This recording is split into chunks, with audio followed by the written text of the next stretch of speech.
noite. Boa noite. Dilma viaja com 4 ex-presidentes para o funeral de Nelson Mandela. Presos 22 suspeitos de vandalismo durante manifestação na Fernão Dias, em outubro. Para ter logo mais PMs em ação, o governo estadual reduz o tempo de formação. Lojistas de shopping relatam furtos em protesto de milhares de jovens contra a proibição de bailes funks nas ruas. Inauguração da árvore de Natal do Parque Ibirapuera reúne cerca de 10 mil pessoas. O Jornal da Gazeta está no ar.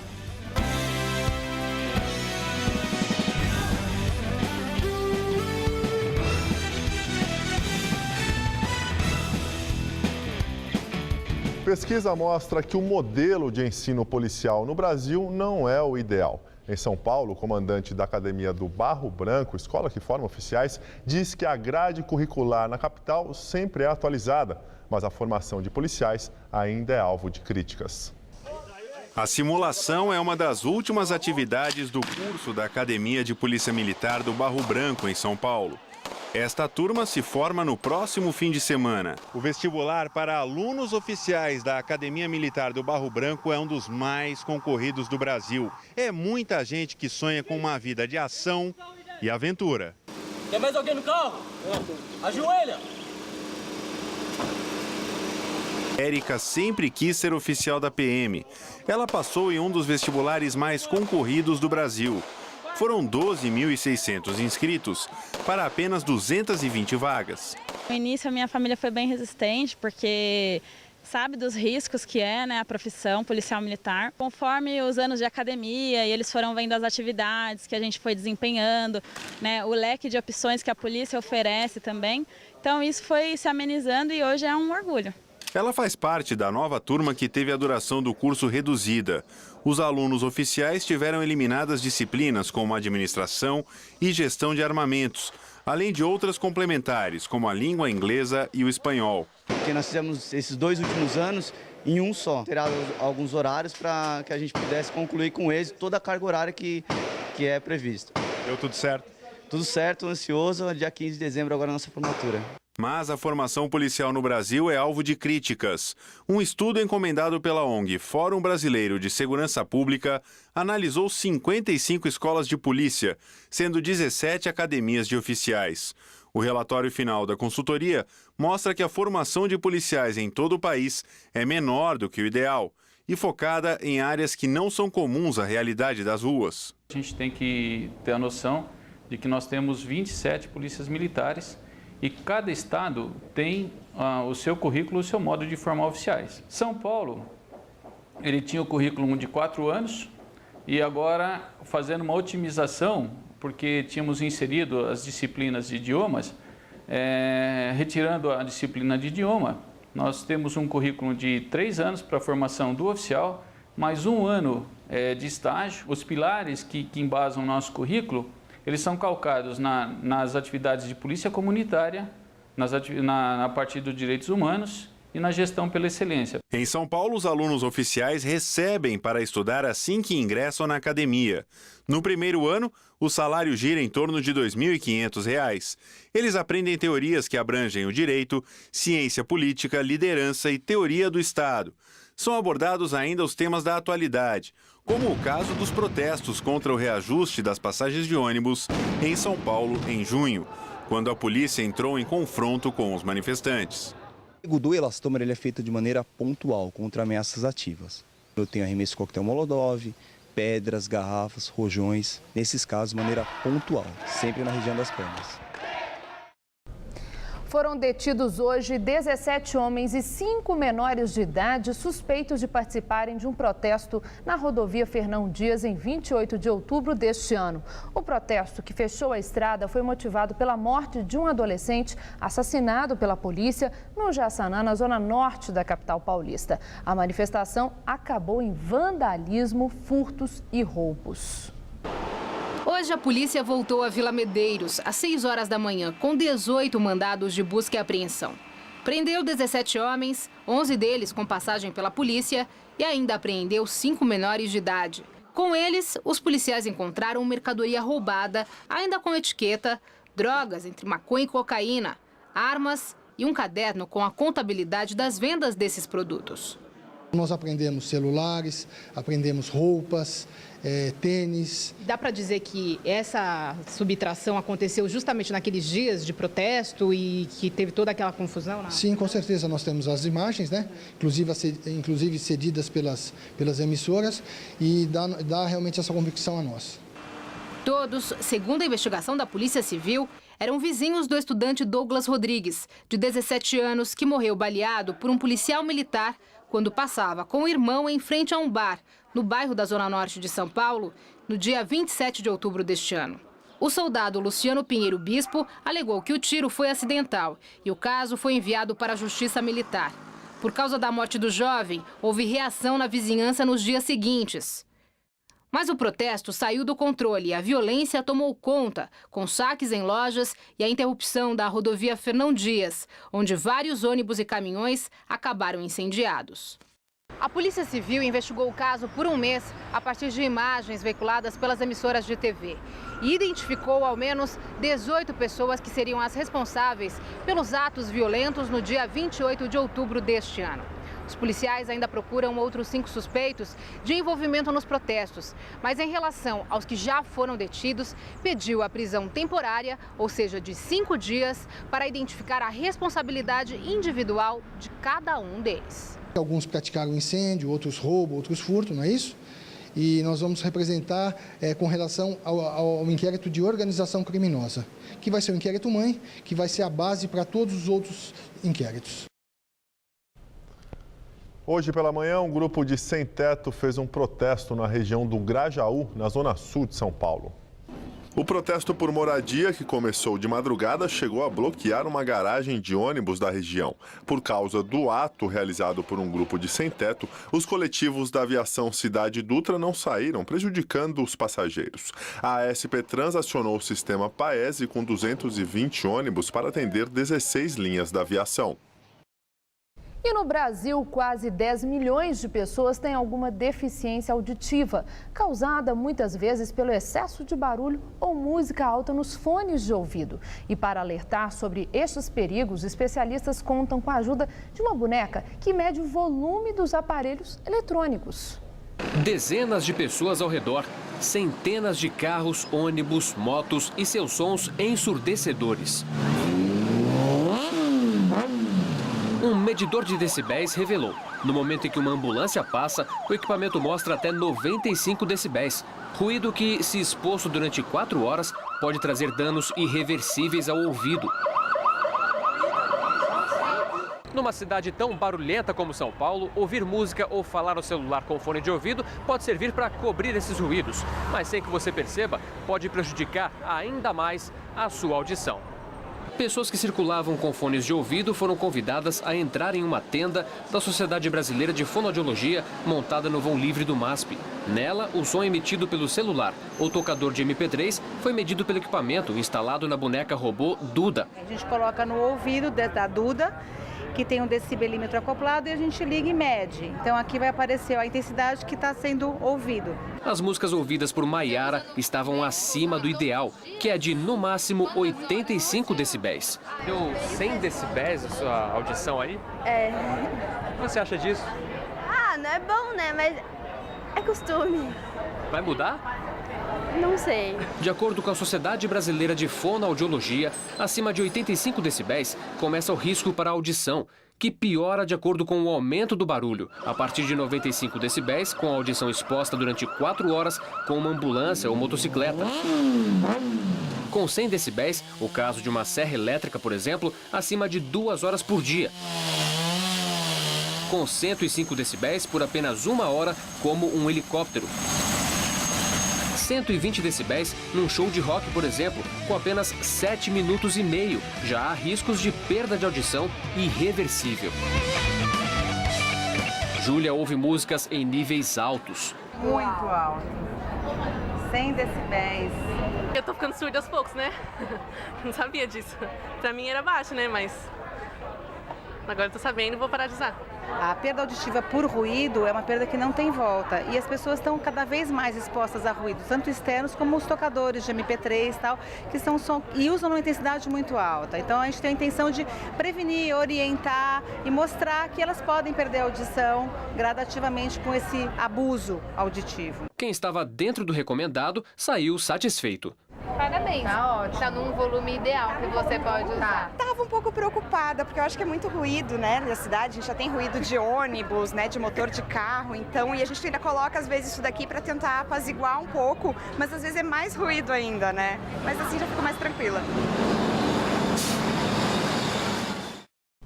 Clima de Natal, depois da árvore do Ibirapuera, a Prefeitura inaugura amanhã a decoração natalina da Avenida Paulista. A repórter Fernanda Azevedo está próxima ao palco Paulista e tem outras informações. Fernanda. Estela, a Avenida Paulista já está ganhando aquele ar de Natal que atrai milhares de turistas todos os anos para ver a decoração dos prédios, dos estabelecimentos comerciais, dos bancos. E uma das grandes atrações será inaugurada amanhã, que é o palco aqui na Avenida Paulista, que fica entre as ruas Padre João Manuel e Ministro da Rocha Azevedo. O palco tem 1.000 metros quadrados, tem essa árvore grandona de 10 metros, o Papai Noel tem 9 metros e as laterais não vão ficar vazias assim não. Serão inflados 12 bonecos que vão compor esse palco que tem o tema este ano de festa de Natal. A Avenida Paulista também vai ganhar 80 guirlandas que ficarão presas aos postes.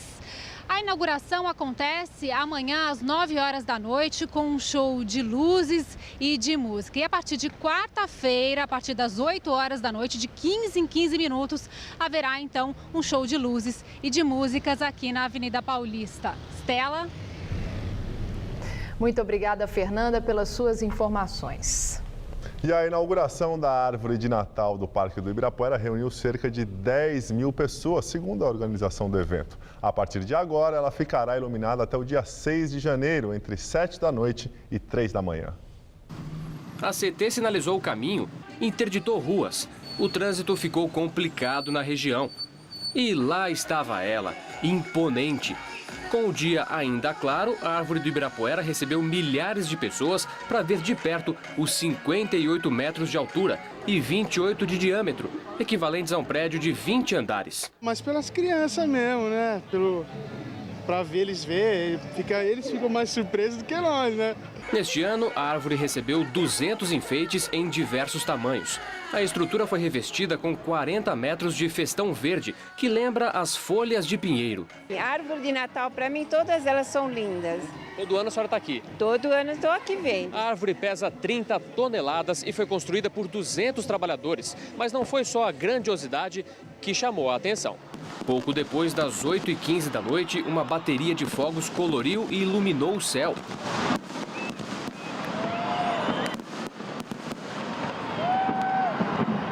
Coisa mais maravilhosa do mundo. Por quê?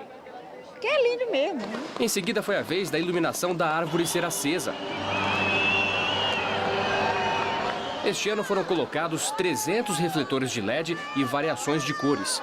Uma estrela de 8 metros de altura, de 14 pontas, enfeita o topo da estrutura. É de Deus, é coisa linda. Me surpreendeu, porque eu acho assim, São Paulo vive num tempo de tanta violência e a gente receber esse presente, que sejam bênçãos para São Paulo, né? Uma cidade tão linda, tão acolhedora. Os organizadores acreditam que 10 mil pessoas tenham visto a inauguração da maior árvore de Natal da cidade.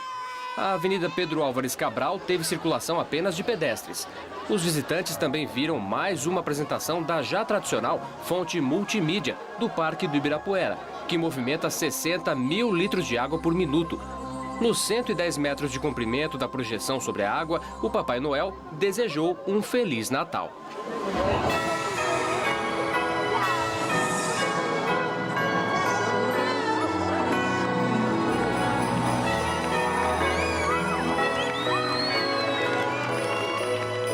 E junto com esse aperto de mão, Feliz Natal para todo São Paulo, para todo esse povo que está aqui.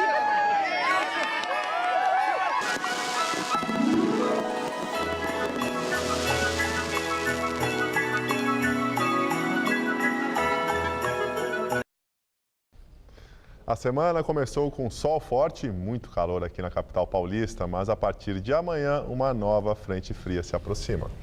E ela deve diminuir a temperatura e trazer chuva à cidade nos próximos dias. Vamos à previsão para o estado de São Paulo e todo o Brasil, com Luciana Magalhães. Uma frente fria avança levando chuva para todo o centro-sul do Brasil. Na região sul pode chover a qualquer hora, com exceção do sul do Rio Grande do Sul. No sudeste, essa frente provoca pancadas de chuva que podem ser volumosas em São Paulo, sul e oeste de Minas Gerais. No centro-oeste, podem ocorrer temporais. Já na porção norte do país, o sol predomina e faz bastante calor, mas são esperadas pancadas de chuva em toda a região norte. E no nordeste, pode chover principalmente à tarde no Maranhão, Piauí e na Bahia. Máximas amanhã de 26 graus em Porto Alegre e os termômetros podem marcar 38 no Rio de Janeiro. Em São Paulo, a nebulosidade aumenta em todo o estado. Já pode começar a chover pela manhã e há risco de chuva forte com raios e rajadas de vento em todo o interior. No centro-oeste, máxima de 32 graus em Araçatuba. No centro-norte, máxima de 29 graus em Franca. E na faixa leste, a chuva mais forte é esperada para o começo da noite e pode cair granizo. Máxima de 31 graus em Caraguatatuba. Amanhã ainda faz calor na capital, mas chove a qualquer hora, máxima de 30 graus. Na quarta-feira, o tempo fica chuvoso e a máxima cai para os 24. E na quinta, sol entre nuvens com garoa, máxima de 23 graus. Eu volto daqui a pouco no Jornal da Gazeta, edição das 10. Até lá! Máfia do ISS. A lista de empresas suspeitas de terem envolvimento com esquema que fraudou o imposto inclui grandes construtoras, shoppings e um hospital. Segundo os jornais Folha de São Paulo e o Estado de São Paulo, 410 empreendimentos são suspeitos de terem pago propina em troca da redução do imposto. O documento está em poder do Ministério Público e da Controladoria Geral do município. A relação foi encontrada em um computador do auditor fiscal Luiz Alexandre Cardoso de Magalhães, que confessou a participação no esquema em troca de um acordo de delação premiada. Na África do Sul, continuam os preparativos para o funeral de Nelson Mandela. 5 dias de homenagens ao líder terão início amanhã. O estádio Soccer City, onde acontecerá a missa memorial em homenagem a Mandela, está sendo preparado para receber cerca de 80 mil pessoas. Policiais estão sendo orientados e treinados para controlar a multidão que deve comparecer aos cerimoniais. Na aldeia de Kuno, onde o ex-presidente será enterrado, a segurança também está sendo reforçada. Enquanto isso, continuam as homenagens a Madiba em todo o país. Hoje, o presidente dos Estados Unidos, Barack Obama, embarcou junto com a mulher Michelle para a África do Sul, onde irá acompanhar o funeral de Mandela. Pelo menos 90 chefes de Estado e personalidades confirmaram presença nos cerimoniais. Antes de ser sepultado, no próximo dia 15, o corpo de Nelson Mandela será velado por 3 dias em Pretória. E a presidente Dilma Rousseff, ao lado de 4 ex-presidentes, já embarcou para a África do Sul para acompanhar as homenagens a Nelson Mandela. A presidente foi acompanhada pelos ex-presidentes Lula, Fernando Henrique Cardoso, Fernando Collor e José Sarney. Dilma irá discursar na missa em memória de Nelson Mandela, que acontecerá amanhã no estádio Soccer City. A chegada da comitiva brasileira à África do Sul deve acontecer ainda nesta madrugada. E agora vamos ao comentário de política com Bob Fernandes. A República do Brasil tem 124 anos. O fim formal da última ditadura se deu em 1985. Esses 28 anos são o período de maior estabilidade democrática desde a proclamação da República. Convidados por Dilma, os presidentes vivos do pós-ditadura voaram juntos para o enterro de Mandela. Gesto raro e simbólico, a viagem conjunta de Sarney, Collor, Fernando Henrique, Lula e Dilma. Um gesto certamente inspirado na história do próprio Mandela. História essa que deve resistir às tentativas de apropriação indébita e falseamento. Nos últimos dias, por aqui e mundo afora, um espetáculo de cinismo e hipocrisia. Só para lembrar, sim, Mandela foi o homem incomum que resistiu ao ódio e ao ressentimento depois de 27 anos preso. Sua resistência ao ódio como arma política tornou possível o que parecia impossível. Quem conhece a África do Sul sabe que ainda se mantém gigantesco fosso social e econômico. Mas a revolta final, o ódio acumulado contra o regime brutal de segregação racial, só não explodiu porque existia um líder da dimensão de Mandela.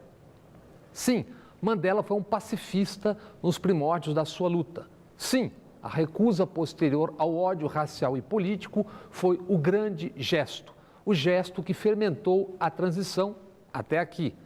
Mas nem isso permite-o falsear a história. O pacifista Mandela foi também um dos cofundadores do braço armado do Congresso Nacional Africano. Isso no começo dos anos 60. Isso quando combatia a ditadura e era chamado de terrorista. Filme esse que já vimos e vemos e que ainda ecoa entre os que vivem nas trevas por aqui.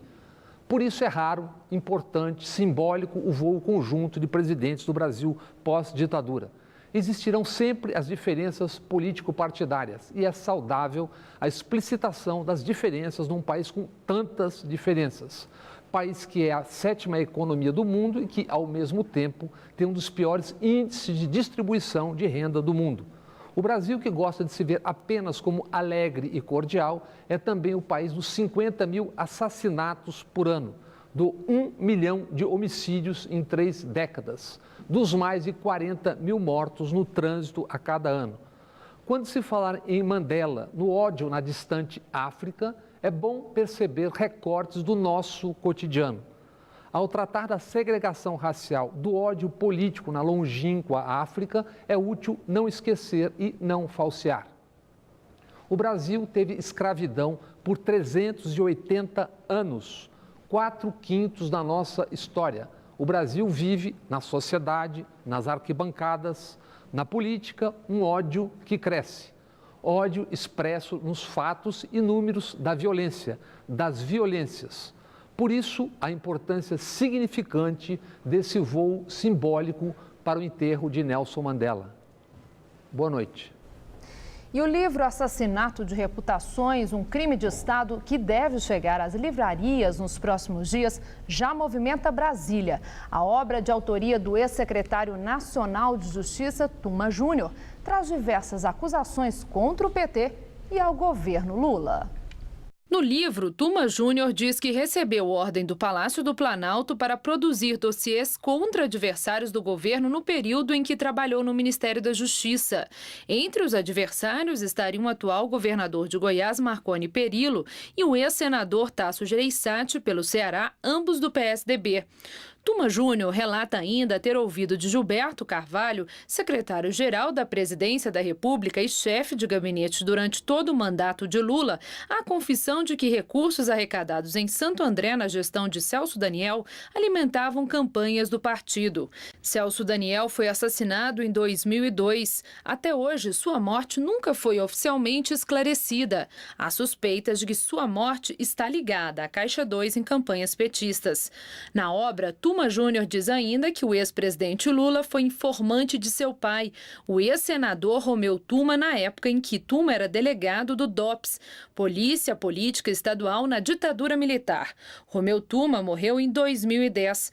Questionado pela revista Veja se teria como comprovar o que diz sobre Lula, Tuma Júnior disse que não exclui a possibilidade de algum relatório do DOPS da época registrar informações atribuídas a um certo informante de codinome Barba. Por fim, no livro, Tuma Júnior afirmou ter encontrado uma conta nas Ilhas Caimã que teria recebido recursos do mensalão. Segundo ele, nem a Polícia Federal, nem o governo quiseram investigar esta conta. Tuma Júnior foi secretário nacional de Justiça, posto estratégico no organograma de poder em Brasília. Ele perdeu o cargo no governo em 2010, após gravações telefônicas da Polícia Federal revelarem ligações entre ele e Paulo Lee, apontado como um dos chefes da chamada máfia chinesa em São Paulo.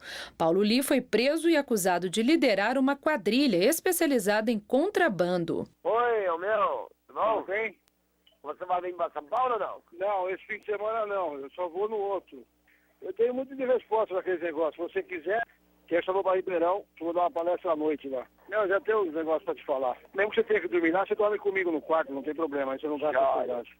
Joia, tá bom. Em nota, Gilberto Carvalho disse que repudia as acusações e diz que vai processá-lo imediatamente para que ele responda na justiça pelas calúnias que fez contra ele.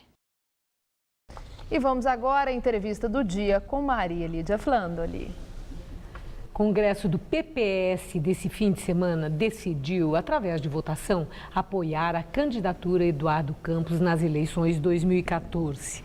E para falar sobre a polêmica decisão dentro do próprio partido, hoje recebemos o deputado federal Roberto Freire, que é presidente nacional do PPS, o Partido Popular Socialista. Agradeço muito, deputado, o senhor está conosco mais uma vez. Bom, a decisão foi numa votação em que 2/3 não apoiaram essa aliança e esse suporte à candidatura de Eduardo Campos. Isso pode, de alguma forma, rachar o PPS? Não houve isso, até porque... Não, mas não houve essa votação Sim, mas não houve. Eu fiz até a conta, viu, deputado? E deu exatamente coisa de 2/3 não queriam... Não, 2/3 não. 2/3 lá, mais de 2/3, mais da metade não queria. Sim, mas uma metade que tinha 2 caminhos.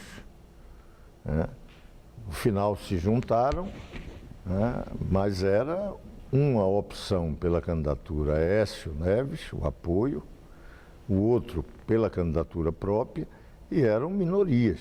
Se juntaram querendo adiar a decisão. Como a maioria do Congresso decidir neste Congresso, o apoiamento, a indicação, os dois se juntaram.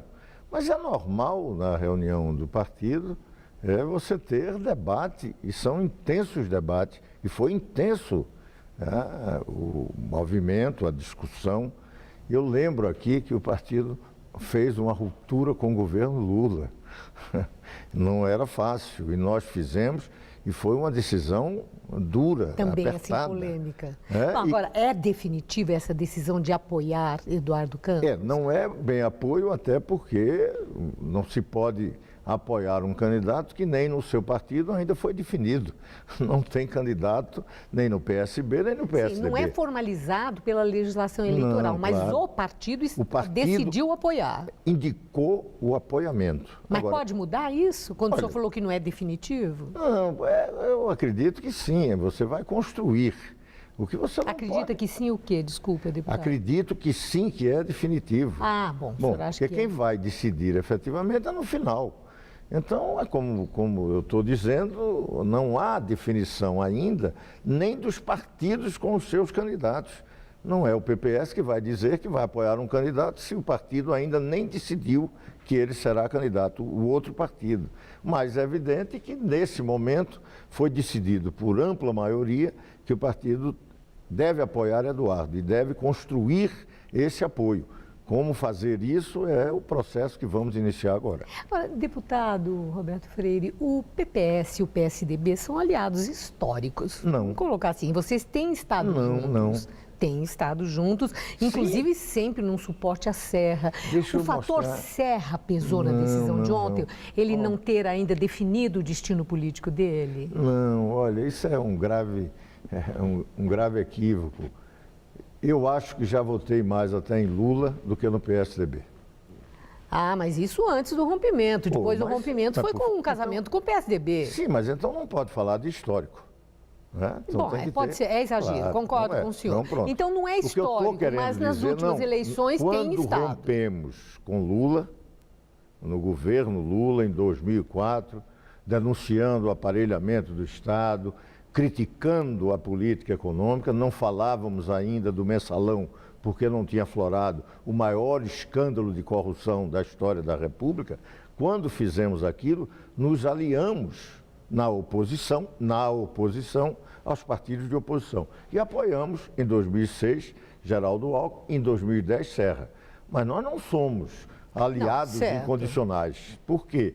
Porque há um reencontro histórico, este sim, com o PSB, que junto com o PCB, que é a nossa origem, a origem do PPS, trabalhou em conjunto desde 1946 até o golpe de 64 e depois no MDB. Então não é nada de estranho que nós agora recobremos ou façamos esse reencontro histórico. Até porque é importante para o próprio PSDB, que é a oposição ao lulopetismo, vamos chamar assim, que tenha uma outra alternativa oposicionista para viabilizarmos o segundo turno. Se o candidato fosse Serra, a posição do PPS seria outra? Não, porque seria o candidato do PPS. Nós estávamos falando com Serra para vir como Sim, candidato do PPS. Do próprio partido. Do próprio PPS. No momento em que o PSDB resolve, nós estamos discutindo com forças políticas. No caso, ele seria a nossa representação. No PSDB, é a representação do PSDB. Poderíamos ter maior simpatia ou menor, independente de cada um do partido. Por exemplo, Minas teria sempre maior simpatia por Aécio, como demonstrou nesse congresso do final de semana. Eduardo Campos está construindo uma imagem nacional, ainda não construiu. Não, a pesquisa mostra que ele é desconhecido. O senhor acha que vai dar tempo? Ah, claro. E tempo de TV também, ele vai ter espaço para a visibilidade necessária para ter essa imagem nacional que aí deu um deslanche nas pesquisas? Olha, Marina teve isso em 2010. Você pode construir isso, até porque hoje você não vai construir porque isso não está na ordem do dia. Né? As pessoas não estão preocupadas com isso, daí o desconhecimento. Você pergunta, pode ter uma opção aqui ou ali, mas não há nenhum envolvimento. Quando começar a campanha, esse envolvimento será natural, você vai buscar saber e conhecer. Olha, eu diria a você que a eleição vai ser de mudança e vai querer uma mudança pelo novo. Quem sabe, Eduardo pode significar exatamente isso. E em São Paulo, o PPS apoia Geraldo Alckmin? Geraldo Alckmin, inclusive, nós aqui defendemos que o bloco que está no governo do Estado de São Paulo permaneça na campanha de Geraldo Alckmin, inclusive com o PSB que está no seu governo. Muito obrigada, deputado. Muito obrigado a você. Boa noite. E com você agora, Gabriel. Após tumulto, adolescentes voltam a marcar novos encontros pela internet em shopping centers de São Paulo. No último sábado, cerca de 6 mil compareceram ao shopping Itaquera, na zona leste da capital. O encontro provocou confusão e o local foi fechado mais cedo. As imagens gravadas pelo celular mostram uma correria em plena praça de alimentação. 6 mil jovens marcaram um encontro pelas redes sociais e foram ao shopping metrô Itaquera, que fica na zona leste de São Paulo. A presença de tanta gente provocou tumulto entre frequentadores que não sabiam do encontro e comerciantes. Do lado de fora, estas outras imagens, também divulgadas pela internet, mostram que houve confusão com seguranças. A polícia militar foi chamada e a administração do shopping decidiu fechar as portas. Para o presidente da Associação Brasileira de Shopping Centers, a solução foi correta. Quando você junta 6 mil adolescentes, alguma coisa de errada pode acontecer, tá certo? Porque a cabeça de adolescente está sempre fermentando alguma bobagem para fazer na vida, entendeu? Porém, sem um intuito de maldade. Eu acredito que no meio do encontro, alguém possa ter feito algum ato assim não aprovável, tá certo? Mas não acredito que alguém tenha ido lá com o espírito preconcebido de fazer alguma coisa contra o shopping ou contra as pessoas que estão no shopping. Na página do Facebook do shopping, clientes relatam momentos de aflição. Este diz que houve pânico e uma grávida passou mal. Já neste post, o cliente diz que levou 1 hora e 20 minutos para conseguir sair do estacionamento. Vendedores reclamam do prejuízo e dizem que houve arrastão. No sábado, em nota, o shopping negou. A Associação Brasileira de Shopping Centers, que representa quase 90% dos grandes shoppings de São Paulo, diz que apesar dos empreendimentos serem privados, o monitoramento das redes sociais para a prevenção de encontros como o deste sábado deve ser feito pela Secretaria de Segurança Pública do Estado. Ter um serviço de inteligência que pudesse acompanhar nas redes sociais esses movimentos para, pelo menos à distância, deixar que eles acontecessem apenas pacificamente, sem que nenhum deles se transformasse numa coisa mais agressiva, com prejuízos materiais e prejuízos até físicos das pessoas. Novos encontros já estão sendo organizados no Facebook. As páginas são chamadas de Rolezinho no Shopping. É muito preocupante porque é um momento em que há uma euforia das pessoas, as festas de fim de ano fazem com que todos nós estejamos mais alegres, mais otimistas. Então uma coisa dessa sempre cria um impacto negativo, é evidente. Então não é bom que seja assim. Eu tenho a impressão que que o shopping center é uma ilha de segurança no Brasil que se vive hoje. Homem morre eletrocutado ao tentar invadir uma loja e cerca de 40 pessoas ficaram feridas em uma nova onda de saques na Argentina. Os saques e a violência vêm acontecendo desde a semana passada, com o anúncio de uma greve policial por melhores salários. As únicas fotos divulgadas dos saques noturnos foram tiradas por testemunhas, onde é possível ver grupos pequenos e organizados atacando as lojas. A greve de policiais começou na semana passada na província de Córdoba, onde uma pessoa morreu e dezenas ficaram feridas em uma série de saques a lojas e supermercados. Desde então, os protestos se estenderam para distritos do centro, norte e sul do país. A greve de policiais se limita às províncias argentinas. Eles exigem aumento de salário. E agora vamos ao comentário do especialista em meio ambiente e sustentabilidade, Ricardo Carvalho. Como as questões do meio ambiente e da sustentabilidade têm e terão sempre esse caráter universal, eu mesmo já andei muito por esse mundão de meu Deus, debatendo todos os temas que dizem respeito ao assunto. Em 2003, por exemplo, eu estive na África do Sul para cobrir o Congresso Mundial de Parques, com representantes de 170 países. Esse tipo de encontro se reveste sempre de muita emoção, porque envolve a presença de idealistas e sonhadores que juntam suas culturas e suas cores para trocar informações sobre seus parques nacionais. E, por se tratar da África do Sul, o cenário é ainda mais colorido, festivo e dançante. O povo sul-africano adora celebrar tudo na vida a partir do movimento ritmado do corpo. E a síntese desta marca registrada é a cena de Nelson Mandela dançando na sua própria posse de primeiro presidente negro da África do Sul. É um momento inesquecível. Pois bem, Nelson Mandela participou da abertura do Congresso de Parques de 2003 e eu, como repórter, acabei entrevistando o Madiba, como os sul-africanos gostam de chamar o seu líder maior. Mandela deixou uma mensagem bem ao seu estilo, pregando a união do planeta em torno dos cuidados com o meio ambiente. E hoje, quando o mundo inteiro reverencia o seu passado e a sua luta contra o apartheid, eu gostaria de relembrar as ligações de Nelson Mandela com os princípios da sustentabilidade. Quando ele assumiu a presidência, encontrou um país destroçado pelo ódio racial.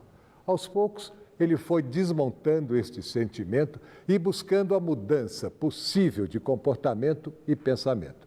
Acreditou nesta possibilidade de reconciliação nacional e investiu todo o seu prestígio nesta mudança. Tornou-se, assim, um símbolo mundial da convivência entre pessoas em torno de uma causa. Para isto, na África do Sul, se dá o nome de Ubuntu, levar as pessoas para discutir democraticamente o seu presente e o seu futuro é Ubuntu. Reunir as pessoas em torno de uma causa e buscar a mudança é Ubuntu. Como é Ubuntu imaginar a humanidade avançando na direção das mudanças exigidas pela sustentabilidade. Mais cedo ou mais tarde, por bem ou por mal, estão aí as tragédias climáticas para confirmar. As práticas da sustentabilidade serão as mudanças que todos nós vamos experimentar.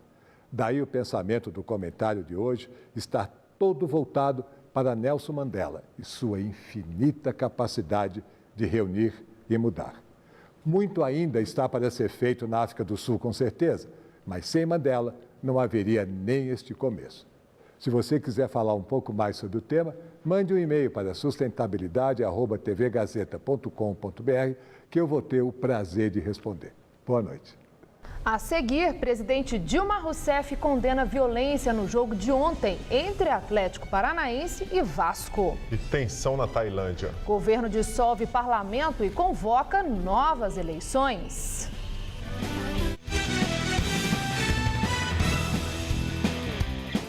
E agora as notícias do esporte com Estela Gontijo e Celso Cardoso. A cada ano que passa, aumenta o número de mulheres participando da corrida de São Silvestre, a mais tradicional do país. Estela, esse é o caso, por exemplo, de Jaqueline Reis, que divide a vida de mãe de 3 filhos com o trabalho e ainda consegue tempo para treinar. Jaque Reis, bancária, 36 anos, 3 filhos. Em meio à correria do dia a dia, acredite, ela completou os 42 quilômetros da primeira maratona de subida do Brasil. Foi uma experiência, assim, que para quem corre, inesquecível. A paixão pelas provas de longa distância começou em 2005, para cuidar da saúde num processo de reeducação alimentar. De lá para cá, muitas idas e vindas, pausas e uma intensa luta para a motivação no esporte. Descobri a gravidez, parei de correr. Isso foi no final de 2008, fiquei a gravidez toda parada, voltei só depois que ele já estava com 6, 7 meses. E aí eu fiquei meio desmotivada realmente para voltar, porque eu estava acima do peso, não engordei muito na gravidez. Então assim, eu voltei com a alimentação balanceada e coloquei a São Silvestre como meta, foi no ano de 2010. E eu falei, então, vou correr a São Silvestre, foi uma motivação para eu voltar a treinar. Bom, a São Silvestre transformou a vida da Jaque e ela é uma das inúmeras atletas que estão confirmadíssimas para a edição de número 89.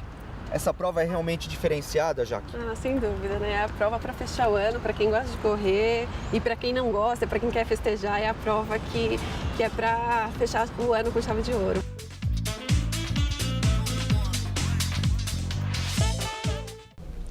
E a presidente Dilma Rousseff condenou a violência em jogo de futebol e quer que a delegacia especial puna os vândalos, Celso Cardoso. A presidente Dilma, Estela, se manifestou numa rede social, o Twitter. No post, ela pediu mais ações da polícia nos estádios e pediu também a criação de uma delegacia especializada em crimes de torcedores. As cenas de violência protagonizadas por torcedores do Atlético Paranaense e do Vasco em Joinville são chocantes. 4 pessoas foram internadas com fraturas, mas apenas uma permanece no hospital da cidade catarinense.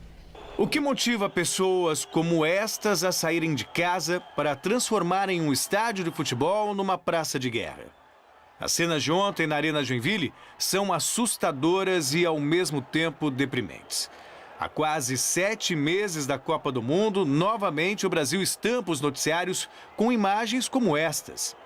É incompreensível a atitude de parte dos torcedores, tanto do Atlético Paranaense quanto do Vasco, que por muito pouco não mataram uns aos outros.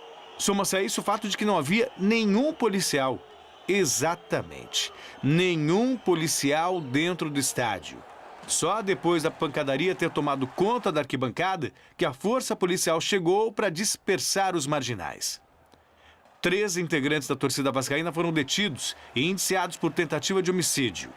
4 pessoas foram hospitalizadas e não correm risco de morrer.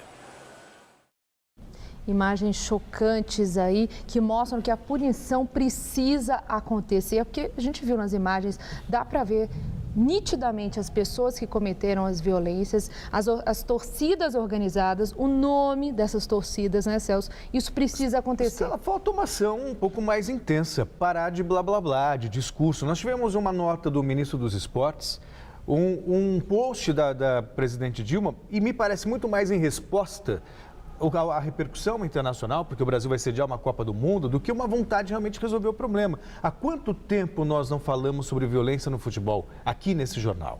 E o que foi feito de fato até agora? Nada. 3 pessoas, apenas 3 pessoas foram presas e uma delas, inclusive, já condenada por outro caso de violência no futebol, espancamento de um torcedor do Flamengo. É lamentável. E apesar do clima tenso e da paralisação de mais de 1 hora por causa das brigas, a partida entre Atlético e Vasco foi concluída. Pior para o Vasco, que jogava por uma vitória para escapar do rebaixamento, mas foi goleado impiedosamente e agora vai ter que disputar a Série B no ano que vem. Antes da paralisação por conta da selvageria que tomou conta da Arena Joinville na tarde de ontem, o Vasco já estava perdendo do Atlético Paranaense por 1-0, gol de Paulo Baier. Após mais de 1 hora de indecisão, o jogo foi retomado e o time carioca chegou ao empate nesse gol totalmente sem querer de Edmilson. Depois disso, só deu o Atlético. Foram mais 4 gols da equipe de Wagner Mancini. Marcelo marcou 1 e Ederson, artilheiro do campeonato, fez os outros 3. Com os gols, ele chegou à marca de 21 neste Brasileirão. Coube ao Vasco apenas assistir de perto a classificação do Furacão à Copa Libertadores do ano que vem e lamentar mais uma vez um rebaixamento que poderia ser evitado com uma simples vitória. 5 anos depois de ter caído, o Vasco retorna à segunda divisão do futebol brasileiro. Lamentar também o ocorrido no jogo de hoje, que acho que foge a qualquer coisa normal de uma partida de futebol. Mas dizer que nós já estamos trabalhando para projetar um Vasco no ano de 2014 para que a gente possa estar voltando à primeira divisão o mais rápido possível. E outro carioca que se deu mal foi o Fluminense. Pela primeira vez na história, Estela, um campeão foi rebaixado no ano seguinte à conquista do título. O Fluminense até que fez a parte dele. Venceu o jogo na Bahia, mas a rodada não ajudou. O Fluminense não dependia apenas das próprias forças para se livrar da Série B em 2014. E tudo ficou ainda mais difícil com o gol de William Barbie no primeiro tempo. O tricolor carioca conseguiu a virada na etapa final com gols de Wagner e Samuel. Mas o resultado por 2-1 não foi suficiente para tirar o Flu da zona do rebaixamento. Tudo por conta da vitória do Curitiba sobre o São Paulo. 16 anos depois, o Fluminense voltará a disputar a segunda divisão do futebol brasileiro. Erros aconteceram esse ano, erros que atrapalharam bastante, erros também que não eram controlados só por nós, como as contusões repetidas que tivemos, mudanças de técnico durante o Campeonato Brasileiro e acabou sendo um resultado muito ruim. Eu sei da dor, eu não tenho o direito de cobrar nada do torcedor, eu só quero que a paixão, nesse momento, fale mais alto. Assim como fala a paixão dentro do meu coração, e eu vou me dedicar. Esses 3 anos, eu vou dar minha vida por esse clube. A vitória do Coritiba sobre o São Paulo em Itu foi fundamental para o rebaixamento do Fluminense. O Coritiba jogou a vida contra o São Paulo. Só dependia do próprio esforço e foi recompensado pelo espírito de luta. Lá vem a bola de Carlinhos, cai na frente da área, Fabiano põe o pé direito. A galera aplaude, Carlinhos reencontra essa bola junto à linha de lado, faz novo levantamento, levantou forte, caiu, olha o tiro, gol!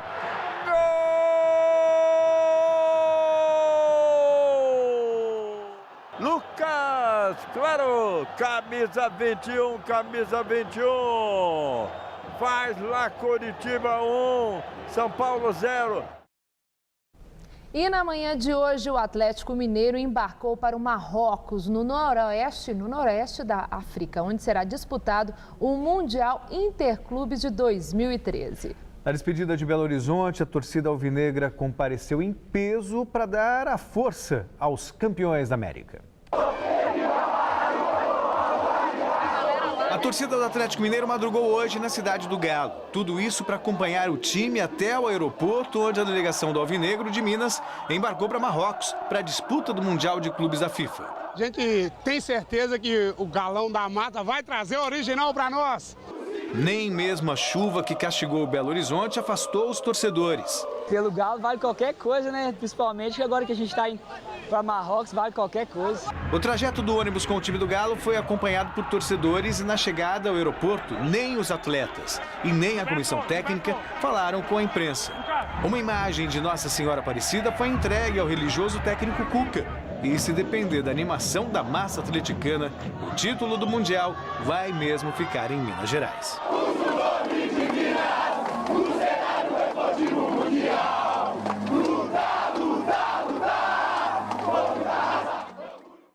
Só que o Bahia, possível adversário do Atlético, venceu de 7-0 o Werder Bremen no final de semana. Partida muito difícil, tá aí a festa dos atleticanos, a partida vai ser difícil, né, Celso? Muito obrigada, uma boa noite para você. É com você, Gabriel. Na Tailândia, o governo dissolve parlamento e convoca novas eleições. A medida foi uma tentativa de tentar acalmar os manifestantes.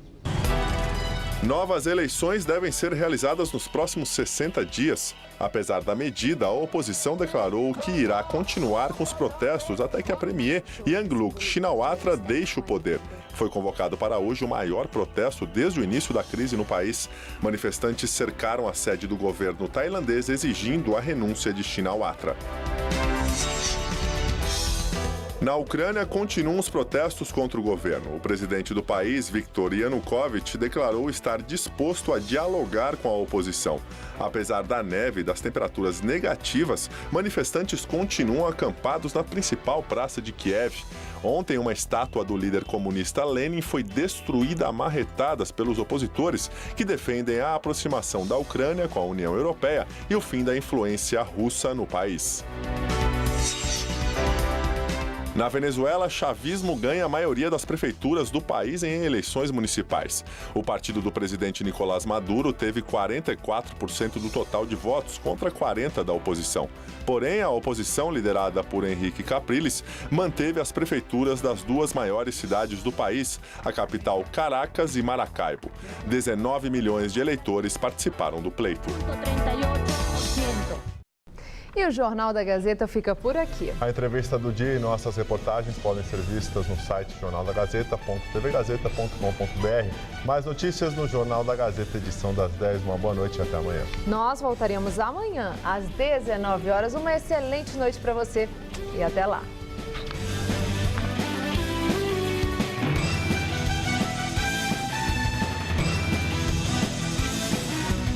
Confira o projeto que dá dicas de beleza para as mulheres que estão fazendo quimioterapia. Hoje, 10h20 da noite no Todo Seu.